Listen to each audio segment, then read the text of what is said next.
He was very proud that the plaque is going to be installed here at the Navy Memorial.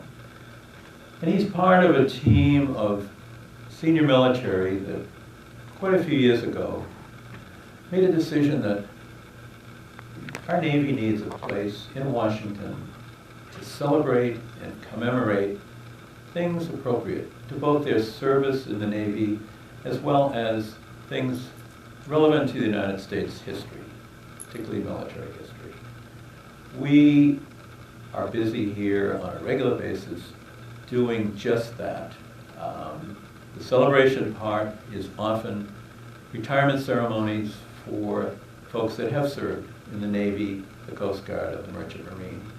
And the commemorative, for those of you that are perhaps here for the first time, if you look in the material that I gave you, we've got this wonderful Navy log. And I did put in a few pictures.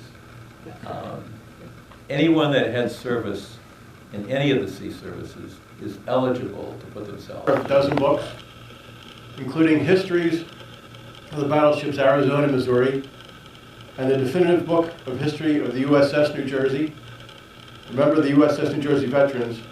Paul Stillwell is very familiar with the reason why we are here today. Paul spent 30 years on the staff at the U.S. Naval Institute in Annapolis, Maryland. During that time, he ran the oral history program from 1982 to 2004. The word that comes to mind is pride. We all feel that. At one point or another, we were part of the New Jersey, and ever since then, she has been a part of us.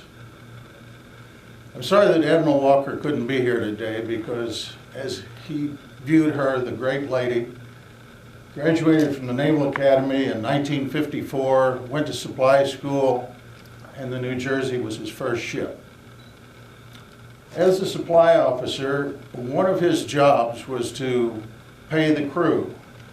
And we're from that era when it was in cash rather than checks or electronic funds transfer. And so there would be long pay lines, and you had a pay chit, and you had to sign it. And in his era, put a fingerprint on it just so there would be no fraud. One of the parts of this job, the captain, as you might guess, did not have to stand in the pay line. So Ted Walker, Ensign Walker, would go to the bridge or his sea cabin or wherever he was and present him the cash and get his chit signed. I don't know if the captain had to fingerprint it. But the captain, John Atkinson, back in the mid-50s, was a contemporary of Walker's father, and so he had known Ensign Walker before. And he said, "Well, how's it going, Ted?" I said, "Well, all this, we got problems with this, we got problems with that, we got all sorts of problems." Captain Atkinson said, "Slow down, Ted. You really are going to have maybe only 2 or 3 big fights in your life, and you have to pick those carefully. The U.S. Navy has been going to hell for 180 years, and nothing you can say or do will make it go any faster or any slower." Another one of the captain's fetishes was cigars. And so while he was the skipper, Ted Walker had to stock those cigars in the ship's store. As it turned out, he had only one customer. That was the captain. And Ted Walker told me those cigars, if they tasted as bad as they smelled, they were horrible. So the captain left. They still had some leftover cigars in the ship's store. And they weren't selling. So they marked them down to a nickel. Still no takers. They marked them down to a penny. Nobody bought them. They had a smoker for boxing and wrestling and were handing out the cigars free. Nobody wanted them. So my guess is that those cigars went into what was one of the largest garbage disposals in the world, the Atlantic Ocean. This is before the pollution regulations. It's good that the EPA wasn't around then. Lined up. I stood in line for hours just to be able to walk from the bow to the stern and off again. And I was thinking, and that's my home. In San Francisco, I had been gone from the United States for 3 years by this point. I saw a red-headed ponytail going down the street on a bicycle.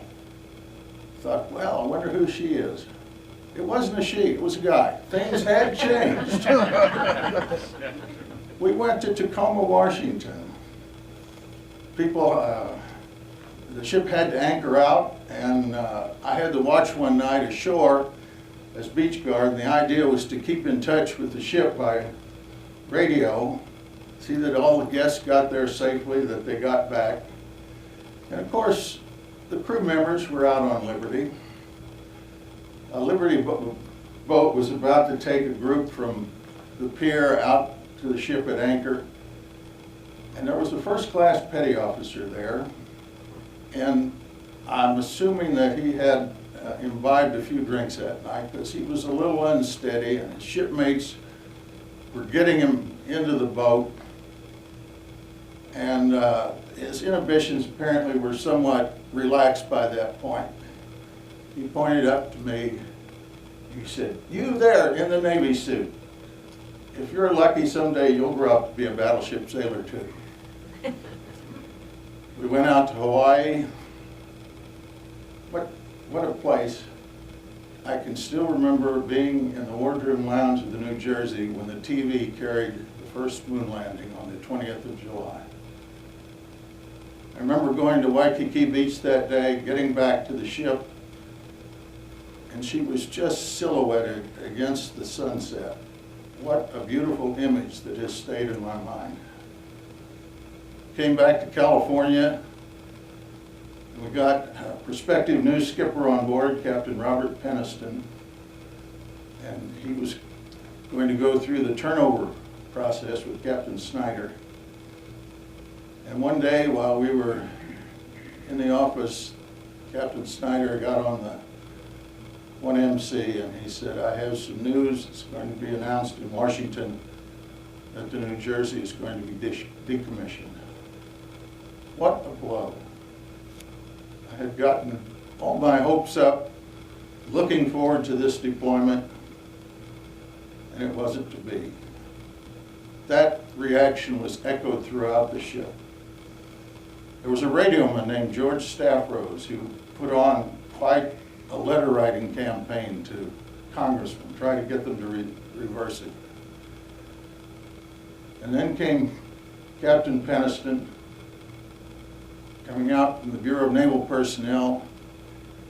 He had gotten to the Naval Academy in 1943 as a first-year midshipman. New Jersey had just been commissioned at that point, and he got to go aboard as part of his orientation. He remembered walking down the deck and peeping in through the wardroom portholes to see the officers in there. He graduated in 1946, and as luck would have it, he got assigned to the New Jersey as his first ship as a commissioned officer. He remembered that there had been an ammunition handling detail, and all of us remember the projectiles, we remember the powder, and there was a scuttle to put the projectiles down into the shell decks inside the barbette. And somebody let go of a clamp too soon, and a projectile went boom down, and it made an indentation in the deck. And back then there was dye, colored dye in the projectiles, so that when one of them was fired it would throw up a splash of a certain color so you could tell where your shots were going. The ship was decommissioned when Peniston was on in the 40s, and now here he was, a dream come true to command that ship. And he found out it was going to be decommissioned. He said one of the first things he did, coming back aboard, was to go down into that projectile deck, and the impression was still there in the deck where that projectile had bounced so hard. At the decommissioning ceremony, I remember Captain Snyder saying, "War is hell, and war is also expensive. and the American taxpayers are tired of paying the price to provide firepower for freedom. That was our motto, or it would have been, if we'd been able to go to Vietnam as scheduled. I was in Bremerton, Washington on the 17th of December, 1969 for the decommissioning. It was a dreary, overcast, rainy day, much like yesterday was here. Captain Peniston was visibly emotional. It was this great ship, and his only duty had been to oversee the mothballing. And he said, the book says you can do it in 120 days. We did it in 3 months. And we wanted it to be done as well as it could. At that ceremony, he said, New Jersey, rest well, yet sleep lightly, and hear the call, if again sounded, to provide firepower for freedom. Sometimes dreams do indeed come true. In 1983, New Jersey was back out at sea, modernized with missiles. I was on the fantail when the first Tomahawk was fired. It came out of the launcher and it just hung up for an instant, and I thought, oh no. But it was supposed to do that. Then the booster kicked in. Off it went 600 miles, hit its target in Nevada. There was one more irony in this story. The ship was decommissioned on the 17th of December, '69.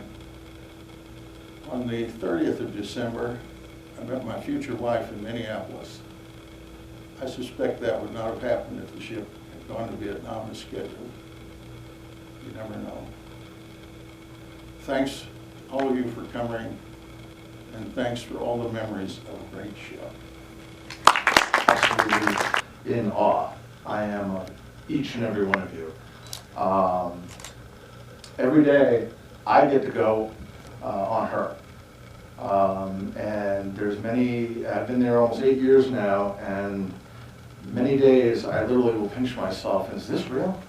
Am I really the curator of this ship? Am I really preserving your history?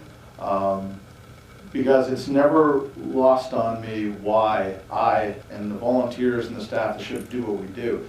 It had been my goal to serve in the United States Navy. I wanted to be what you all would call a nuke puke bubblehead. I wanted to be on the Los Angeles class fast attack sub. I grew up just outside of Portsmouth, New Hampshire. There's the accent. And but unfortunately, when I was about 20, I was stricken with a degenerative eye disease. And for some reason, in the Navy, you have to be able to see. Can't imagine why. But it kept me out of the military. And I said, well, if I can't serve in it, I'll preserve it. And I've been very fortunate to work at 6 military museums. But nothing tops being on the New Jersey. It's so important, it was said earlier about the younger generations, it's so important to remind today's generations, but those future generations, that if it wasn't for men and women serving in our military like you all, and those that support them, because it does take a family to support them, that doesn't stay there. When I was walking around this morning, you know, I lived in DC before. I was actually the director of the National Museum of the National Guard. And every time I saw American flags flying, I always thought, do these tourists walking around realize the blood, sweat, and tears and sacrifice of men and women that allowed that flag to fly and give us the freedoms we have? And so that is always ever present in the back of my head. And today, you know, a lot of people will be talking about Pearl Harbor and so on, but yes, it was a sad day, but in my mind, it's also a celebration of the American spirit. You know, they thought they were going to break us on December 7th. The truth was far the opposite. It brought us together as a country. And a year later, December 7th, 1942, we're like, all right, you attacked us, attacked our battleships. Well, guess what? Sliding down the ways in Philadelphia, Pennsylvania is going to be the longest and eventually the most decorated battleship in U.S. history, the USS New Jersey. So, let's see if I... Yes, people actually get to hoist a projectile, they get to load powder bags. No, they don't weigh 110 pounds. I can't kill people. And then they actually get to go into the four-plot, the Mark 8 Rangekeeper, thanks to our volunteers, actually functions. It's the only functioning Mark 8 Rangekeeper computer in the world, as far as I know. And then they get to play with that, and they get to pull the trigger, the guns fire, and we've actually had people applaud at the end of that tour. We had the entire Historic Naval Ships Association had their annual conference with us in Independence Seaport last year in September, and they were taking a lot of notes. They want to steal this idea. One thing we added this year to the end of the Tour 2 experience is a walk down, what we call a stroll down Broadway. Now, this was done for two reasons. One, to add something to the end of the tour, but also to get people excited about the new engineering tour. We have embarked on a $500,000 project to bring to life the engineering spaces. We hope to open it next year. I went out to the American... Who have passed away. Excuse me. And our two shipmates who died from hostile actions while serving on the USS New Jersey. On May 21st, 1951, while operating off the coast of North Korea, Seaman Robert Osterman was killed by shrapnel from a North Korean shore battery shell, which struck the main deck.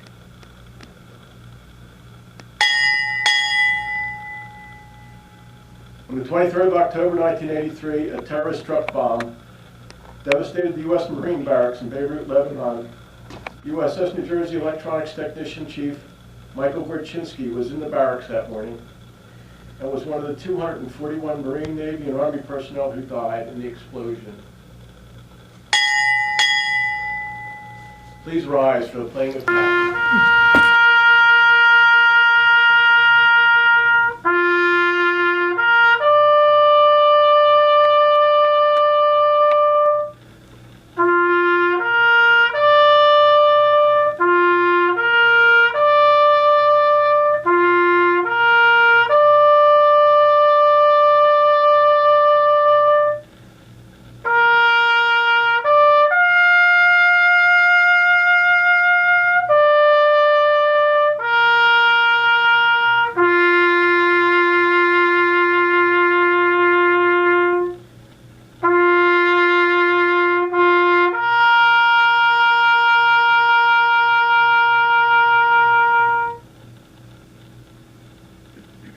Late, so I'm going to make this a little quick.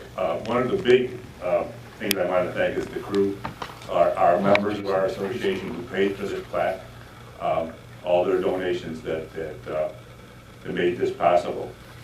And one of the surprises I got when I came home from work one day, there was a package from UPS, and in that package was a replica of our plaque, which I was able to take to our last reunion in St. Louis and show the people. And I think that bringing that plaque actually helped our membership see what we were producing, see what we were doing, and the donations in that one day were over $1,300 that night that were donated by our crew members. We have that plaque. We've talked many times of what we wanted to do with it. We've talked about auctioning it off at the next reunion, but we decided that the best place that this plaque should be is on the ship. So I'd like to present this plaque to Jason. For him to, I'm sure he can find a place in the, Absolutely. where he can, you know, have it up there and We'll give it a good home. I'd like to thank Paul Stillwell, Jason Hall, Mr. Haley, and the staff of the U.S. Navy Memorial for their support of this ceremony. And we would like to thank each of you for visiting your Navy Memorial today and conducting your ceremony here.